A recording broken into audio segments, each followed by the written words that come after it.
Maulang weekend na naman mga kapuso at sa Metro Manila maraming naperwisyo dahil sa biglaang pagbaha. Gaya sa EDSA kung saan dahil sa mga bahaging binaha naipit sa matinding traffic ang maraming sasakyan. At mula sa EDSA Krame nakatutok live si Mav Gonzalez. Mav. Pia Ivan, napakahabang traffic nga ang idinulot ng biglang pagbaha sa EDSA kanina maski ang ating news team naipit.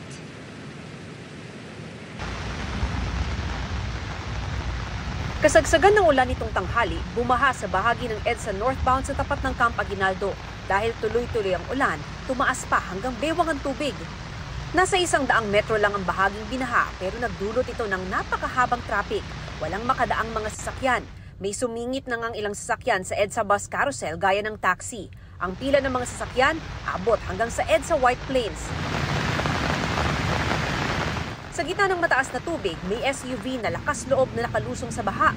Hindi na rin nakapasok ang sasakyan namin, kaya nilakad ko na mula southbound lane paikot sa Camp Aguinaldo. Ito po yung pinakamababang portion.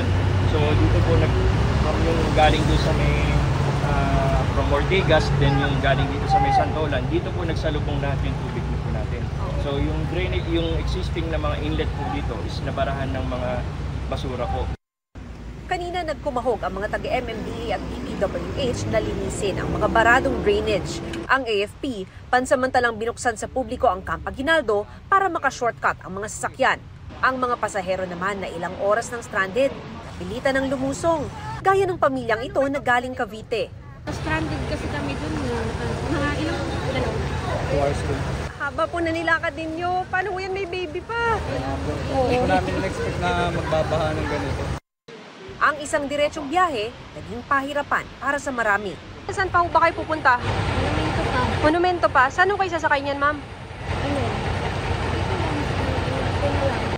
Ang ilan, nilusong na ang bisikleta at motorsiklo nila.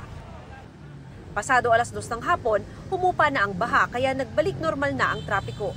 Bukod sa EDSA Camp Aguinaldo, binahari ng bahagi ng EDSA northbound sa Liberty Avenue at Main Avenue sa Cubao. Gayon din sa panulukan ng Kamuning at Kamyas. Sa EDSA Centris din, bumaha at stranded ang ilang sasakyan. Maging sa EDSA Balintawak southbound, bumigat ang trapiko dahil sa hanggang gutter na baha. Ivan, ayon sa DPWH, nang nilinisan nila yung mga drainage, ay may nakita silang mga bato na nakaharang, kaya pala hindi raw humuhupa yung tubig.